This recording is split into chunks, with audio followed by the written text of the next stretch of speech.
You have probably heard about Napoleon, Erwin Rommel, General Patton, or maybe even Zhukov. But before them came another military general named John Churchill, the Duke of Marlborough. He was Britain's first great general, a master of strategy who never lost a single battle. Yet outside of military history, few know his name today. How did this man rise from a minor noble family to lead Europe's most powerful armies? And why is he still respected and known centuries later? John Churchill was born on May 26 in 1650 in a small town called Ash in the county of Devon, England. His full name was John Churchill. He came from a noble family, though they were not really wealthy. His father, Sir Winston Churchill, had supported King Charles I during the English Civil War. John grew up during a time of political change and entered the army in his teenage years. He served under the Duke of York, who later became King James II. His loyalty and skill helped him rise quickly in both court and military circles.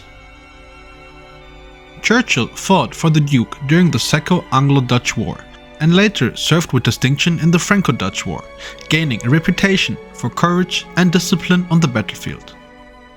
But the relationship wasn't just military. It was a political and deeply personal. James saw Churchill almost like a protégé. In 1678, Churchill was made Baron Churchill of Eyemouth in the Scottish peerage, thanks to James' favour. Even when James became king in 1685, Churchill remained loyal and helped put down the Monmouth Rebellion. He even commanded troops during the infamous and bloody assizes which followed the rebellion's failure. However, things took a dramatic turn in 1688, just 3 years later, during the Glorious Revolution.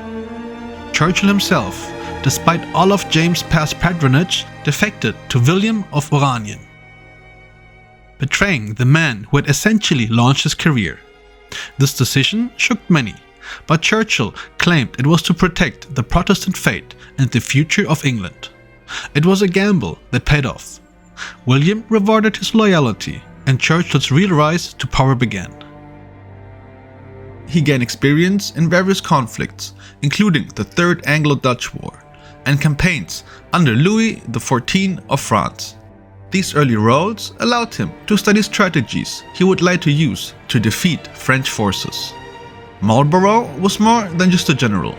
He was a skilled diplomat who played a key role in keeping the alliance between England, the Dutch Republic, and Austria united. Known for his calmness under pressure and strong leadership, he also improved army logistics, helped troops move and fight more effectively. In 1701, Europe was plunged into the War of the Spanish Succession. Marlborough was chosen to lead the British and Allied forces. His task was to stop France from becoming too powerful. Not only did he lead troops in battle, but he also worked hard to keep the Allied nations united. His clear and persuasive letters helped maintain trust between England, Austria, and the Dutch Republic. He fought in over 30 battles during his career, earning a reputation for both bold maneuvers and strategic patience. John Churchill was given the title Duke of Marlborough in 1702 by Queen Anne in recognition of his military success and loyalty to the crown. The title was one of the highest in Britain, and with it, Churchill became not just a general, but a symbol of national pride. The name Marlborough would forever be linked to victory and honor in British history.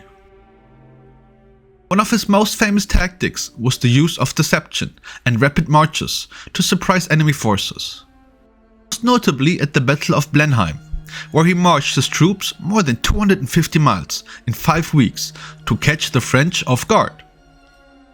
He often used feints and false intelligence to mislead his opponents and force them into weak positions. In 1704, Marlborough and his ally, Prince Eugene of Savoy, won the Battle of Blenheim. They defeated the larger French and Bavarian army, saving Austria and shifting the war in favor of the Allies. This victory made Marlborough a hero and earned him the gift of the Blenheim Palace, one of Britain's most famous buildings. He followed this with victories at Ramillies in 1706, Oudernacht in 1708 and Malplaquet in 1709. Although Malplaquet was extremely bloody, it was still a strategic success. These battles showed Marlborough's strength in planning, his ability to react under pressure, and his skill in leading large armies across complex terrain. But even the greatest generals need political allies. Marlborough's rising power made him also enemies. He and his wife Sarah had a falling out with Queen Anne, and their critics accused him of misusing public funds, though no solid evidence proved this. In 1711, he lost his position. During retirement, he focused on building the Blenheim Palace. Though out of favor, he remained respected and returned to public life under King George I in 1714. Despite suffering strokes in later life, he continued advising military leaders until his death in 1722. He never lost a battle, and he led over a dozen major campaigns and influenced how future generals planned and fought wars. Even Napoleon studied his tactics. And if you were wondering whether John Churchill is related to British Prime Minister Winston Churchill, then yes, you were absolutely right. The spirit of leadership clearly ran in the family. Though not a household name, the Duke of Marlborough remains a symbol of military brilliance, diplomacy, and determination. His victories helped shape modern Europe, and his story continues to inspire those who study history and leadership. And while I was doing research on the Duke of Marlborough, I couldn't forget that it has somewhat a similarity with the cigarette brand Marlboro. And yes, they share the name but have no direct connection, which is kind of funny.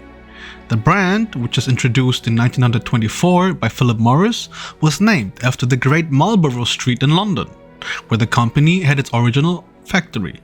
And the street itself was named after John Churchill, the first Duke of Marlborough. So that's also just a funny coincidence. Was John Churchill Britain's greatest general? Let us know what you think in the comments. And if you want to support us, leave a like and subscribe if you haven't already. And if you really want to support us, you can now also become a member.